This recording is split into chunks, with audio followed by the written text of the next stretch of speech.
Wat is jou opinie van tegnologie? Is dit 'n ewel? Is dit goed? Is dit sleg? Ek het groot geword met my pa vir my selfoon gekoop. En dis een van hierdie chou-choutjies wat net kan bel. Haal jy met die slangetjie game op en dan ry jy so met die slangetjie, dan vang jy al die kossies. So word die slangetjie al hoe langer.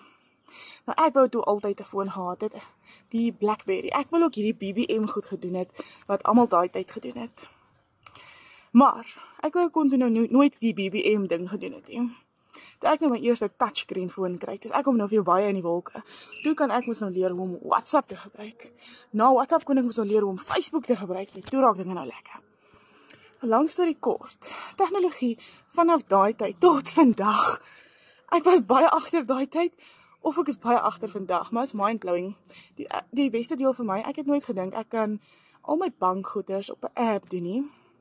Ek kan 'n app gebruik om my groceries te bestel en 'n ouetjie met 'n motorfietsie kom lewer dit vir my by my huis af. Ek bedoel, daai tyd was daar net chou-choutjies gewees. Laas ek mense met baie fancier fone gewees, maar dit was wat vir my beskikbaar was daai tyd. Tegnologie groei, maak nie saak hoe jy daarna kyk nie. Of dit nou is van ouens met motorfietsies, selfone, karre. My vriendin vertel my nou daarvan ek sy het 'n huurkar so iets gekry, maar die ding bring jou self terug as jy oor die witstrepe gaan. Wow, technology groei. En dis wat amazing is, hierdie technology maak dat die online wêreld groei. Dit gee baie meer opportunities in die online wêreld. Nou ek is Shabina, ek is 'n plain Jane girl wat my eie online besigheid besit. So, as jy wil leer hoe om letterlik video vir video, stap vir stap, te leer hoe om dollars te verdien online in die gemak van jou eie huis, kom in vir my hier onder tegnologie.